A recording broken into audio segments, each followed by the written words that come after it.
আচ্ছা, আপনি কি জানেন ব্যাচেলার পয়েন্টে নেহাল আর স্পর্শা ডুবিয়ে ডুবিয়ে জল খাচ্ছে? ওকে, চলুন বিষয়টা ক্লিয়ার করা যাক। বাইরে থেকে দেখলে মনে হবে সবাই স্পর্শের পিছনে ঘুরছে, কিন্তু ভিতরে ভিতরে অন্য খেলা চলছে ভাই। এ ফ্ল্যাটে এখন প্রেম ফ্ল্যাট আর ফন্দি ফিকিরের এমন অবস্থা যে কেউ বুঝতেই পারবে না যে আসলে কে প্রেমিক আর কে টাইম পাস প্লেয়ার।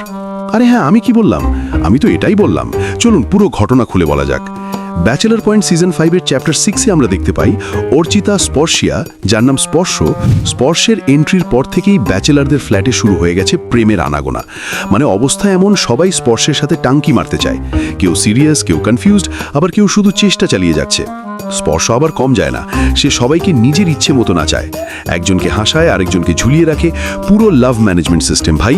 কিন্তু সবার মাঝে একজন আছে যে একদম আলাদা। সে আর কেউ নয়, আমাদের নেহাল।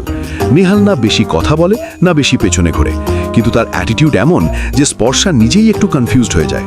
ধীরে ধীরে স্পর্শার মনে নেহালের জন্য একটা সফট কর্নার তৈরি হয়। আর এদিকে নেহাল, সে তো সুযোগ খুঁজছে কিভাবে স্পর্শাকে নিজের প্রেমে ফেলা যায়। মানে ভাই, বাইরে কুল, ভিতরে ফুল প্ল্যান চালু। এদিকে হঠাৎ করেই এন্ট্রি নেয় পাশা ভাই। এই মানুষটা আসলে আলাদা লেভেলের। সে প্রেম টেম বিশ্বাস করে না, ডিরেক্ট বিয়ের প্রপোজাল। স্পর্শাকে সামনে দেখলেই তার রং ঢং শুরু, মনে হয় আজকে বউ নিয়ে বাড়ি যাবে। আরেক পাশে আছে কাবিলা, যার কিনা দুটা গার্লফ্রেন্ড থাকা সত্ত্বেও তার মন এখনো শান্ত না। সে আবার স্পর্শাকে লাইন মারার জন্য নতুন নতুন বাহানা খোঁজে, কখনো ফোন দেয়, কখনো জটিল কথা। আসলে সবই একটাই, আর একটা অপশন রেডি রাখা।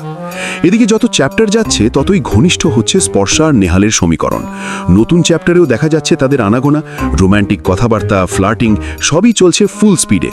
দেখে মনে হচ্ছে কিছু একটা রান্না হচ্ছে ভাই। এখন প্রশ্ন হলো, নেহালের কি চেষ্টা কি সফল হবে? কারণ একদিকে পাশা ভাই বিয়ের জন্য রেডি, আরেকদিকে কাবিলা ফ্লার্টিং চালু রেখেছে। সবকিছু এখন নির্ভর করছে মাস্টার মাইন্ড কাজল আরফিন অমি ভাই কি চায়। তবে যেভাবে সবকিছু এগোচ্ছে, এতে মনে হচ্ছে নেহাল আর স্পর্শার মাঝে কিছু একটা হইবেই। আপনার কি মনে হয়, নেহাল কি পারবে স্পর্শাকে নিজের করে নিতে? কমেন্টে জানিয়ে দিন আপনার মতামত। ভিডিও ভালো লাগলে অবশ্যই লাইক দেবেন এবং চ্যানেলটি সাবস্ক্রাইব করতে ভুলবেন না। ধন্যবাদ।